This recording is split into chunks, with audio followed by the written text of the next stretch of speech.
හරි. එතකොට මේ තියෙන්නේ 2000 පියෝ පේපර් එකේ පළවෙනි මේ ත්‍රිකෝණමිතිය ගාන. මේ 2000 ගානේ මේ ත්‍රිකෝණමිතිය ගාන දෙකක් තිබ්බා. හරිද? 8 වෙනි ගානයි 9 වෙනි ගානයි. මේක තමයි 8 වෙනි ගානේ පළවෙනි කොටස. මේකෙත් ත්‍රිකෝණමිතිය මේ ගානේ කොටස් තුනක් තියෙනවා. මේ කොටස් තුනෙන් මේ පළවෙනි කොටස තමයි මේ තියෙන්නේ. මේකේ තියෙන ඇත්තම සර්වසාම්‍යයක්. සර්වසාම්‍යයක් ඔප්පු ගන්න තියෙනවා. ත්‍රිකෝණමිතිය කරන අය දන්නවනේ සාමාන්‍ය සර්වසාම්‍යයෙන් විතරම එනවා. සර්වසාම්‍යයෙන් එක තමයි විතරම සාමාන්‍ය ත්‍රිකෝණමිතියේ සයින් නීතිය කොස් නීතිය කරත් ඒවයි සර්වසාම්‍යයක් එනවා. හරිද? එතකොට ත්‍රිකෝණමිතිය කියන පාඩම ඇත්තටම මේ සිලබස් එකේ තියෙන වැදගත්ම පාඩම. වැදගත්ම කියන්නේ සිලබස් එකේ දැන් අපිට තියෙන අනිත් පාඩම් වලට ත්‍රිකෝණමිතිය කොයි වෙලාවක හරි දාන්න පුළුවන්. දාන්න පුළුවන් කියන අවශ්‍ය වෙනවා. අපි දුව අනුකලනයට ඕන වෙනවා. අනුකලනයේ කොහොමද ත්‍රිකෝණමිතිය ඕන වෙනවා. අනුකලනය අවකලනය දෙකම ඕන වෙනවා. ඊට පස්සේ ඇප්ලයිඩ් වලටත් අපිට සමහර සුළු කිරීම වලට ත්‍රිකෝණමිතිය ගොඩක් ඕන වෙනවා. දැන් මේ පාඩමේ තියෙන විශේෂත්වය තමයි මේ පාඩමේ මේ ගාන සමහර ළමයි හදන්නේ නැහැ. ඒ කියන්නේ මුලින්ම එක්සෑම් එකට කලින් තීරණය කරනවා හදන්නේ නැහැ කියලා. හැබැයි මම කියන්නේ එහෙම හදන්නේ නැහැ කියලා තීරණය කරා පාඩම අනිවාර්යෙන් හොඳටම කරන්න ඕන. විභාගෙදි ගාන හැදුවත් නැතත් මේ පාඩම අනිවාර්යෙන්ම හොඳටම කරන්න ඕන. හොඳටම කරන්න ඕන පාඩම තමයි මේක. ඒතර අනිත් පාඩම් වලට සපෝට් එකක් එනවා. මේ පාඩම කරේ නැහැ කියන්නේ ඉතින් අනිත් පාඩම් ටිකක් කොහොමද ඉතින් ගොඩක් පාඩම් අවුල් වෙනවා. හරිද? එතකොට මම මේ 2000 ඉඳලා මේ 2024 වෙනකන් ෆාස්ට් පේපර්ස් අපිට 25ක් තියෙනවානේ. ඔය ටික මම සාකච්ඡා කරනවා දිගටම මේ පිළිවෙලකට. ඇත්තම කියනවා ඉන්නේ අපිට මේ ඔය 2000 නම් ෆාස්ට් පේපර්ස් ටික කරා නම් ඉතින් මේ ඒකක් ගන්න පුළුවන්. කිසි ප්‍රශ්නයක් නැහැ. මොකද හැබැයි ඒ ගණන් එහෙම එන්නේ නැහැ. ඒ ගණන් ටිකක් හදලා තව නම් මොඩල් පේපර්ස් පොඩ්ඩක් ඊට වඩා ඇඩ්වාන්ස් ගණන් ටිකක් හදාගන්න. ඒකක් ගන්න එක ලොකු දෙයක් නෙමෙයි. පොඩ්ඩක් ළමයි මේ ෆාස්ට් පේපර්ස් ටිකක් හදන්නේ නැහැ. ඒකයි ප්‍රශ්නේ. සාමාන්‍යයෙන් අපිට 2011 ඉඳලාවත් අඩු ගානේ කරන්න ඕන. සමහර පාඩම් දැන් මේ ත්‍රිකෝණමිතිය වගේ නම් 2000 ඉඳලම කරන්න ඕන. සාමාන්‍ය සමහර පාඩම් තියෙනවා අපි හිතමු ඔය සංකර සංඛ්‍යා මේ සංකීර්ණ සංඛ්‍යා න්‍යාසං කොහොමද 2011 පස්සේ ආවේ. මේ වගේ පාඩම් නම් 2011 ඉඳන් කරා නම් ඇති. මේ සමහර මොකද සිලබස් එකේ පොඩි වෙනස්කම් වෙලා තියෙනවා. ඊට පස්සේ 2019 පොඩි වෙනස්කම් ටිකක් වෙලා තියෙනවා. තමයි අලුතෙන් දේවල් ටිකක් ආවා. තියෙන ටිකක් සමහර ඒවා අය වුණා. සමහර පාඩම් වලට අපි 1000 ඉඳලම කරන්න ඕන. ෆාස්ට් පේපර් එක සමහර පාඩම් වලට 2011 ඉඳන් කරත් ඇති. හැබැයි ඒක කලින් ටිකක් කරනවා නම් ප්‍රශ්නයක් නෑ. ඔය පොඩි ටිකක් තමයි අයින් කරලා තියෙන්නේ. මොකද මැත්ස් කියන සිලබස් එකේ අපිට ගොඩක් දේවල් අලුතෙන් දාන්නයි අලුතෙන් ඇඩ් කරන්නයි මේ එහෙම නැහැ. අර සාමාන්‍ය බයෝ වල එහෙම නම් සෑහෙන දේවල් වෙනස් වෙනවානේ. බයෝ වල සාමාන්‍ය අවුරුද්දෙන් අවුරුද්ද සෑහෙන දේවල් අලුතෙන් ඇඩ් වෙනවා, පරණ ඒවා යනවා එහෙම වෙනවා. හැබැයි මැත්ස් කියන සිලබස් එකේ මේ මැත්ස් කියන සබ්ජෙක්ට් එකේ අපිට ලොකු දේවල් නැහැ. කියන්නේ අතන ගොඩක් දේවල් හොයන්න ඉවරයි දැන්. මැත්ස් වල. බයෝ වල නම් ඉතින් ඉස්සරහට සෑහෙන හැමදාම ඕක වෙනස් වෙනවා. කවද කරත් ඕක වෙනස් වෙනවා. අවුරුදු 100කින් කරත් ඒක අලුත් අප්ඩේට්ස් එනවා. මැත්ස් වල එන්නේ හරිම පොඩි. කියන්නේ ගොඩක් දේවල් හොයන්න ඉවරයි. පොඩි දේවල් ටිකක් තමයි ඉස්සරහට ඔයයි ඒවා. හරි මේ ගන්න බලමු. මේ ගන්නේ සරසාමයක්. සරසාමයක් කියන්නේ අපිට මේකේ සමල්ලම තුනක් වෙනවා. ඒ කියන්නේ සරසාමයක් කියන්නේ ඒකේ වචනේම කියන සිංහලෙන්ම තේරෙනවනේ. සරසාමය කියන්නේ මේ පැත්ත හරියනම් මේ පැත්තට සමානයි කියලා. තමයි අපිට කියන්නේ. එතකොට අපි කරන්න ඕන මේ පැත්ත එක පැත්තක් සුළු කරලා අරගෙන අනිත් පැත්ත සමානයි කියලා ඔප්පු කරන්න ඕන. මේක විශේෂත්වයෙන් සමීකරණයක් නෙමෙයි. සමීකරණය නම් අපිට මේක දෙපැත්තට ගන්න පුළුවන්. අපිට මේ පැත්තේ මේ පැත්තට ගන්න පුළුවන්, මේ පැත්තේ මේ පැත්තට ගන්න පුළුවන්. හැබැයි මේක අපිට එහෙම බෑ. අපිට මේක එක පැත්තක් සුළු කරන්න පුළුවන්. සුළු කරන් ගිහලා අනිත් පැත්ත සමානයි කියලා ඔප්පු ගන්න. අපි අපිට ඕන නම් මේක එක පැත්තක් පොඩ්ඩක් සුළු කරන් ගිහලා අනිත් පැත්තක් පොඩ්ඩක් සුළු කරන් කියලා එහෙම වැඩක් කරන්න පුළුවන්. හැබැයි දෙපැත්තට ගන්න බෑ. හරිද? හරි. දැන් මේ ගානේ අන්න බලන්න මේ ගාන බැලු බැලමට අපිට පාච්චයක් තේරෙන්නේ නැහැ. ඒ බැලු බැලමට අපි කරන්න ඕන වැඩක් තේරෙනවා. මොකද්ද? මේකේ වම් පැත්තේ මේ මම මුලින්ම වම් පැත්ත ලියා ගන්නකො.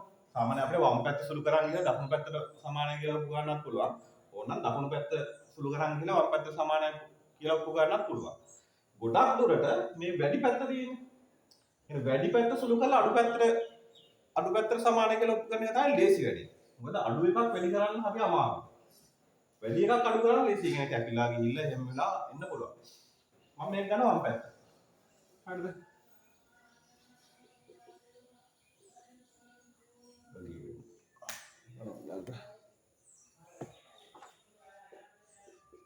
වම් පැත්ත.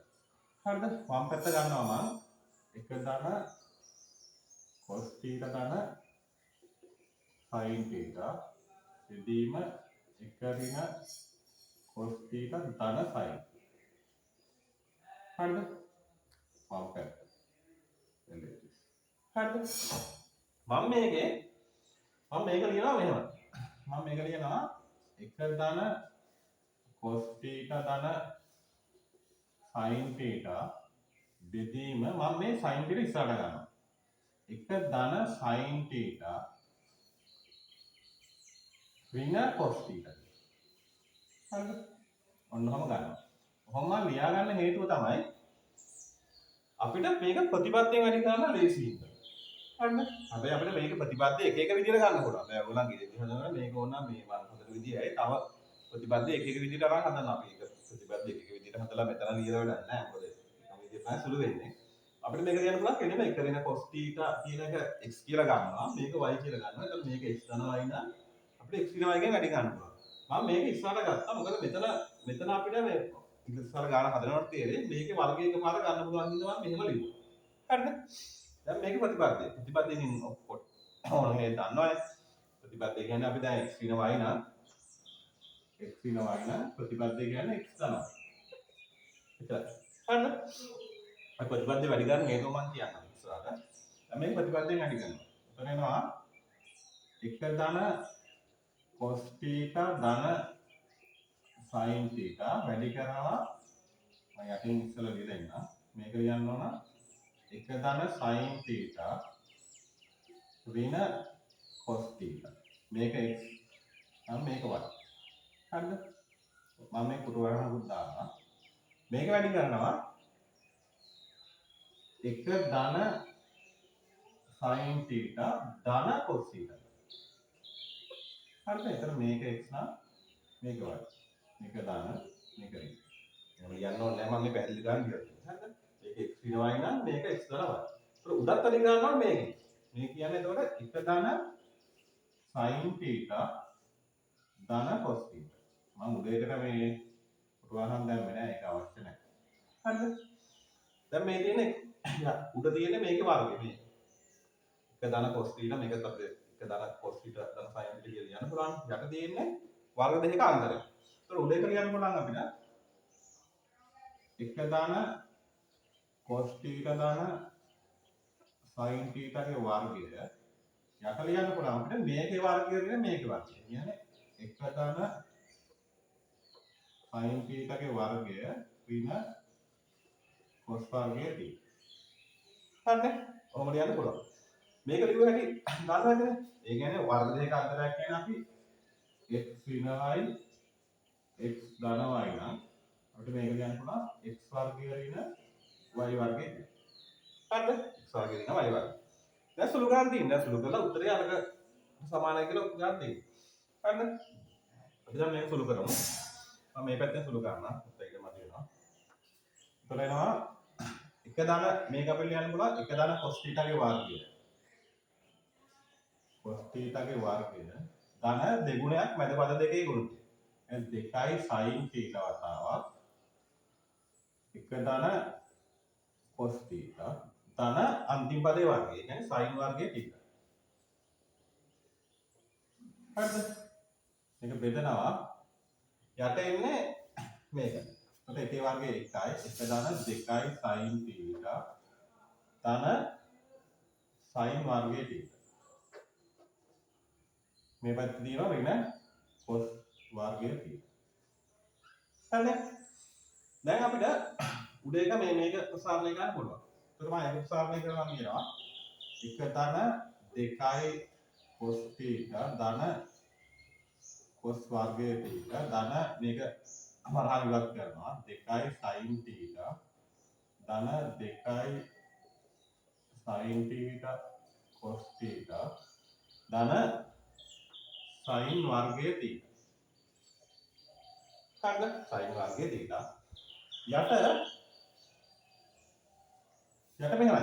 දැන් බලන්න යට මෙතන තියෙන 1 දාලා 2යි sin θ තියෙනවා. මෙතන sin වර්ගය θ ඍණ cos වර්ගය θ තියෙනවා. දැන් අපිට මේක මේකට පාවිච්චි කරන්න පුළුවන් අපිට sin වර්ගයේ තියෙන දාන cos වර්ගයේ තියෙන සමාන 1 කියලා. ඒක මෙතනටත් පාවිච්චි කරන්න පුළුවන් මේ cos වර්ගයේ තියෙන දාන sin වර්ගයේ තියෙන කියන්නේ 1යි. හරිද? මම ඒක එහෙම ලියනවා.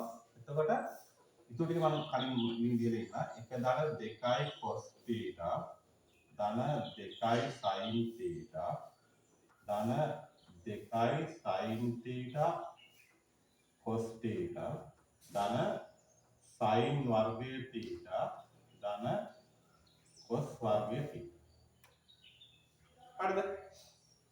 මේක මම යට කෑල්ල මේ යටපදේ ලියලා නැහැ. කමන්න කන්තා. ධන 2යි sin theta 2යි sin theta ධන sin වර්ගයේ theta වෙන cos වර්ගයේ theta. හරිද? යට දැන් මේකනේ තියෙන්නේ මේ කැලේ තියෙන්නේ මේක මම ලියනවා 1 ධන 2යි sin theta ධන sin වර්ගයේ theta වෙන cos වර්ගයේ theta කියන්නේ මොකද්ද? cos වර්ගයේ theta කියන්නේ 1 වෙන sin වර්ගයේ theta 1 වෙන sin වර්ගයේ theta. හරිද? දැන් උඩ බලන්න මෙතන sin වර්ගයේ theta cos දාලා cos වර්ගයේ theta අපි මේ ඕන එකපාරටම ලියමු ආයේ. ඒක මේ ආයේ ලියන්න නම් මේක පියවර මේ ගොඩාක් තියෙනවා. ඇත්තට මෙච්චර පියවර අවශ්‍ය නැහැ. මම කියන්නම් මේ අත්‍යවශ්‍යම පියවර ටික විභාගෙ ලියන්න ඕන ටික කියන්න. මම මේ පැහැදිලි ගන්න ඕන නැහැ. මේ ඔක්කොම පියවර වල ටික ලියන්න. එතකොට මේක 1 1 2යි. මේක 1 1 2යි. එතකොට එනවා 2 ධන 2යි cos theta ධන 2යි sin theta ධන 2යි sin theta cos theta යට එනවා 1 ධන 2යි sin theta ධන sin වර්ගයේ theta වෙන 1 ධන sin වර්ගයේ theta. හරිද? දැන් මේකට මේකත් කැපෙනවා. උඩ මේ බලන්න හැම එකෙම දෙකක් තියෙනවානේ. මම දෙකක් කියලා ගන්නවා. දෙකක් කියලා ගත්තාම මෙතන 1 ධන cos theta ධන sin theta ධන sin theta cos theta. යටත් බලන්න මේ sin theta sin වර්ගයේ theta sin වර්ගයේ theta 2යි sin වර්ගයට. ඒකිනුත් දෙකක් ඉල්ල ගන්නවා. ඒකට 2යි sin theta ක්ම ඉල්ල ගන්නවා. 2යි sin theta කියන එකක්ම ඉල්ල ගන්නවා. එතන මෙතන ඉතුරු වෙන්නේ 1 ධන sin theta. හරිද? 1 ධන sin theta ඉතුරු වෙන්නේ. දැන් මේ දෙකම මේ දෙක කරනවා. දැන් බලන්න උත්තරේ දෙන්නේ යට sin theta. කියන්නේ මේ sin theta ඉතුරු වෙන්න ඕන. 1 ධන sin theta කැපෙන්න ඕන. හරිද? අනිත් පැත්ත අතරදී උඩ ඉතුරු වෙන්න ඕන 1 ධන cos theta. එහෙනම් මෙතන මොකද්ද වෙන්න ඕන? මේක මම කියනවා කෙලින්ම 1 ධන cos theta වතාව 1 ධන sin theta. බෙදීම මෙතන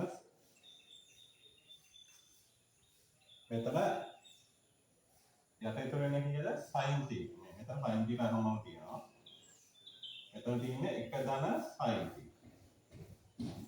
හරිද? දැන් මේකට මේක කැපුණා. يعني උත්තරය ආවා 1 ධන cos theta බෙදීම sin theta. හරිද? දැන් මෙතන කරේ මේ මෙතන බලන්න මේ. දැන් මේක උනහම මේක එන්න ඕනේ. 1 මේක වෙනවා sin theta මේක වෙනවා cos theta මේ දෙක වෙනවා sin theta. මේක අපි එකපාරට ලියනවා. මොකද උත්තර දිහා බලාගෙන අපිට එකපාරට ලියන්න පුළුවන්. මොකද උඩ කෑල්ලට එන්න ඕනේ 1 ධන cos theta. එහෙනම් මේක යට එන්න ඕනේ sin theta. එහෙනම් මෙතන sin theta 1 ධන sin theta ඉතින් ඉන්න 1 ධන cos theta 1 ධන sin theta ගන්නවා මේක එන්න ඕනේ කියලා අපිට තේරෙන්න ඕනේ. මොකද මේකෙන් නැත්නම් උත් එන්න ගන්න බෑ. ඒ දෙක වුණාම තමයි මේකෙන්. හරිද? හරි. දැන් මේ ගාන අපිට මේ ප්‍රතිපදය ඇත්තට මෙච්චර පියවර ගොඩක් ලියන්න අවශ්‍ය නැහැ. පියවර මෙන්න 4කින් මේ ගාන හදන්න පුළුවන්. දැන් අපි බලමු මේකට ඒ ටික. දැන් මේ ප්‍රතිපදය වැඩි කරන මේ පියවර අපි අනිවාර්යයෙන් ලියන්න ඕන. ප්‍රතිපදය වැඩි කරන කැලලට අනිවාර්යයෙන් ලියන්න ඕන. ඊට පස්සේ ඒක සුළු කරන ටික මේකත් අපි ඉතින් අර එකපාරට මේක නැත්තම් ලියන්න බෑනේ. සුළු කිරීම මෙතන මේ පියවරත් අපි ලියන්න ඕන. ඊට පස්සේ මෙතන පුළුවන් අපිට මේක එකපාරටම ප්‍රසාරණය කරගම ලියා ගන්න. ඒ කියන්නේ මෙන්න මේ කැලල මෙතනම ලියන්න පුළුවන්. ප්‍රශ්නයක් නැහැ. හරිද? එකපාරටම සුළු කරලා ලියා ගන්න පුළුවන්. ඊට පස්සේ යට එකට යට අපිට දැන් මේ පියවර ලිව්වා. ඊට පස්සේ ඊළඟ පියවරේදී අපිට මේ හැම එකකම දැන් මේකට මේ පියවර ලියන ගමන්ම මේකට මේ දෙක කියන එකක් දාන්න පුළුවන්. මේ අර තව දෙකක් දාන්න පියවරක් අවශ්‍ය නැහැ. මේ 1 1යි මේ සයි පොස් වර්ගයේ ඊට දාලා සයින් වර්ගයේ ඊට එකයිනේ අපි කියලා අපි දන්නවා. ඒක 1 එකතු කරලා 2 කියලා එකපාරට දාන්න පුළුවන්. අවශ්‍ය නැහැ. ඊවර ලකුණු හම්බෙන්නේ නැහැ. අර පොඩි පොඩි සුළු කිරීමකට ලකුණු හම්බෙන්නේ නැහැ. හරිද? ඒ වගේ අපිට පියවර අඩු කරගන්න පුළුවන්. හරි. ඒතර මේක තව මේ අපිට ප්‍රතිපදයේ එක එක විදිහට පාවිච්චි කරලා හදන්න පුළුවන්. දැන් මම මෙතන හදන්න යන්නේ නැහැ ඒක. ඔයගොල්ලන් ඉදිරියට හදන්න. ඉදිරියට මොකද අනිවාර්යයෙන්ම ඔයගොල්ලන් 2000 පාස් පේපර්ස් ටික කොහොමද හොයාගන්න ඕනේ. දැන් අලුතෙන් එන මේ පාස් පේපර්ස් වල සාමාන්‍යයෙන් 2015 ඔය මාස්ටර් එකයි අලුත් එකේ නම් 2015 ඉඳලා තමයි ඇවිල්ලා තිබ්බේ. ඒකට ඊට කලින් අවුරුදු වල පාස් පේපර්ස් අනිවාර්යයෙන් 2000 වට ගණන් හොයාගන්න ඕනේ. හරිද? ඊට පස්සේ මේ ගාන අපිට තව වෙන ක්‍රමයකින් හදන්න පුළුවන්. තව විදියක් තියෙනවා මේක හදන්න. ඒක පොඩ ඇඩ්වාන්ස් ක්‍රමයක්. හැබැයි ඉතින් ඒක ලේසි. ඒක සුළු කිරීමක් කියන්නේ නැහැ ලේසි. හැමදේම එහෙමයි කියන්නේ. ක්‍රමය ටිකක් ඇඩ්වාන්ස් ක්‍රමයක්. ටිකක් ක්‍රමය අමාරු වෙනකොට සුළු කිරීම ලේසි වෙනවා. සාමාන්‍ය විදිය තමයි ඒක. හරි අපි ඊළඟ මේ වීඩියෝ එකේදී බලමු මේ කොහොමද